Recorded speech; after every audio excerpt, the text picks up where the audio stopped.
afternoon. Developing now, President Trump is wasting no time in nominating a new justice to replace Ruth Bader Ginsburg on the Supreme Court. Yeah, the president tweeted that he'll be announcing his pick for a new Supreme Court justice at the White House on Saturday. CBS News has learned the president met with Amy Coney Barrett at the White House. The 48-year-old federal appeals court judge is a native of New Orleans and is currently a law professor at Notre Dame. She's a favorite of religious conservatives. The president has already appointed 2 strong conservative justices to the Supreme Court, justices who will interpret the Constitution as written. Now he will nominate a 3rd. Republicans appear to have the votes in the Senate to confirm President Trump's nominee. So far, Susan Collins and Lisa Murkowski have been the only senators to say they would vote against a nomination before Election Day. As Raquel Martin reports now, that nominee could signal a turning point for issues that conservatives have spent decades fighting for.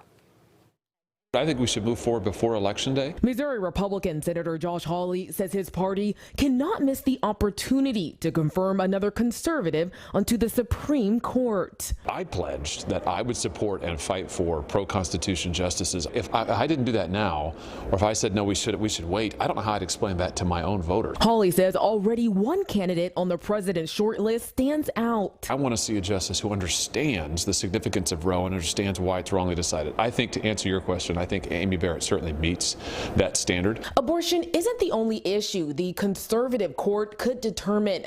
Democrats say voting rights, LGBTQ rights, and more immediately Obamacare is on the line. President Trump and Senator McConnell go through with their plan to jam through a Supreme Court nominee this year. The Affordable Care Act is doomed. Illinois Democratic Senator Dick Durbin is pleading with Republicans to halt nominations until after voters weigh in. They're breaking their own promise to the American people. 20 million more people will be kicked off insurance. Missouri Democrat Emanuel Cleaver and Iowa Democrat Cindy Axne say Republicans are making a huge mistake. Especially as more people have developed pre-existing conditions as a result of COVID. As the Missouri Attorney General, Hawley backed the lawsuit against Obamacare. There are lots of possibilities, so we're going to have to see what they rule on. He says it's time Congress pass a replacement.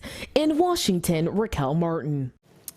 And after remaining silent for days, Indiana Senator Todd Young told CBS 4 this afternoon he supports filling the vacancy on the Supreme Court immediately. Senator Young points to the expectation of Republican voters to fill any and all vacancies on the court based on election results in 2016 and 2018.